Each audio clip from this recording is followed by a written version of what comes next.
সাল্লাম, যারা এতিমকে ভালোবাসে আল্লাহ তাদেরকে ভালোবাসে। এবং আল্লাহর হাবিব সাল্লাল্লাহু আলাইহি ওয়াসাল্লাম বলতেন, আনা ওয়া কাফিলুল ইয়াতীমি ফিল জান্নাতি কাহাতাইন, আমি এবং এতিমের রক্ষণাবেক্ষণকারী এইভাবে প্রতিবেশীর মতো জান্নাতে থাকব।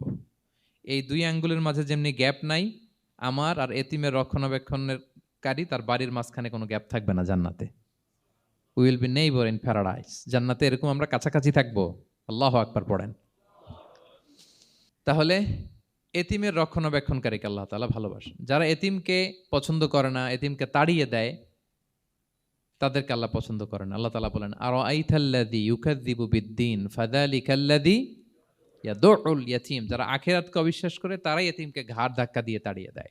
কোনো বিশ্বাসী কখনো এতিমের সাথে খারাপ আচরণ করে না। আপনাদের যাদের মন শক্ত, অনেকের চোখ দিয়ে পানি নামে না। আমার এক আত্মীয় আছে, খুব আল্লাহওয়ালা। আমার জীবনে এত আল্লাহওয়ালা আমি দেখি নাই, কিন্তু ওনার চোখ দিয়ে পানি নামে না। বারবার এসে আমারে বলে যে, মিজান কি করবো বলো, তুমি একটু মোনাজাত ধরো। আমার মনে আছে আমি ওনাকে নিয়ে মোনাজাত ধরতাম, তো ওনার কান্না আসে না চোখ দিয়ে। এত আল্লাহওয়ালা, খুব ভালো মানুষ, কিন্তু চোখ দিয়ে পানি নামে না। এটা অনেকের হয়, নানা কারণে হয়। তো আল্লাহর হাবিব সাল্লাল্লাহু আলাইহি ওয়াসাল্লাম বলেছেন, কারো যদি চোখ দিয়ে পানি না নামে বা হৃদয় নরম না হয়, তারা যেন এতিমের মাথায় হাত বুলিয়ে দেয়। এক সাহাবী এসে বলেন, ইয়া রাসূলুল্লাহ, আমার হৃদয়টা বড় শক্ত, হৃদয় নরম হয় না। রাসূল সাল্লাল্লাহু আলাইহি ওয়াসাল্লাম বললেন, তাই?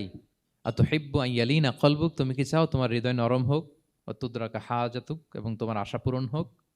তিনি বললেন, হ্যাঁ। তখন রাসূল সাল্লাল্লাহু আলাইহি ওয়াসাল্লাম বললেন, ইরহামিল ইয়াতীম, এতিমের উপর রহম করো। ওয়ামসা আলা রাসি, এতিমের মাথায় হাত বুলিয়ে দাও। ওয়া আতইমহু মিন তুআমিক, তোমার খাবার এতিমকে খাওয়াও। তালিনু কলবুক, তোমার অন্তর নরম হবে। তুদরাকা হাজাতুক, তোমার ইচ্ছা পূরণ হবে। তাহলে হৃদয় যদি শক্ত থাকে, কার মাথায় হাত বুলাবেন? বুলাইছেন কখনো? খুঁজে খুঁজে হাত বুলাবেন। বাংলাদেশে তো অনেক অরফেনেজ আছে, অনাথ আশ্রম, ওখানে যাবেন। সুযোগ হলে একদিন যে একটু লাঞ্চ করলেন ওদের সাথে বসে, ডিনার করলেন, একসাথে খেলেন, ওদের মাথায় হাত বুলিয়ে দিলেন, সাধ্যমতো কিছু উপহার হাতে তুলে দিলেন, আপনার ইচ্ছা পূরণ হবে আর আপনার হৃদয় নরম হবে ইনশাআল্লাহ। আর এতিমকে আদর করা মানে নবী সাল্লাল্লাহু আলাইহি ওয়াসাল্লামের প্রতি ভালোবাসা দেখানো। কারণ আমার নবী এতিম হয়ে বড় হয়েছেন। এতিমের প্রতি ভালোবাসা প্রকারান্তরে নবী সাল্লাল্লাহু আলাইহি ওয়াসাল্লামের প্রতি ভালোবাসা দেখানো হয়। কারণ আমার নবী এতিম হয়ে বড় হয়েছেন।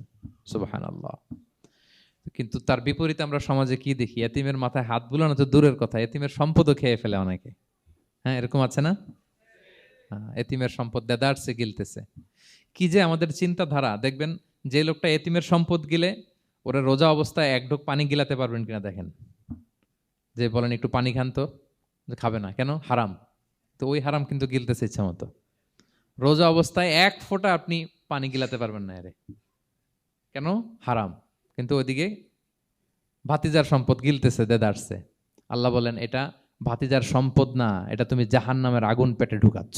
ইন্নাল্লাযীনা ইয়াকুলুনা আমওয়ালাল ইয়াতামা যুলমান ইন্নামা ইয়াকুলুনা ফি বুতুনিহিম নারা ওয়া সায়াসলাউনা সাঈরা। যারা এতিমের সম্পদ খায়, এটা সম্পদ না, এটা জাহান্নামের আগুন তুমি পেটে ঢুকাচ্ছ। সো এতিমের প্রতি যেন আমরা নমনীয় হই, তাদের মাথায় হাত বুলাই, তাদের জন্য খরচ করি, তাদের প্রতি যেন আমরা দয়াদ্র হই।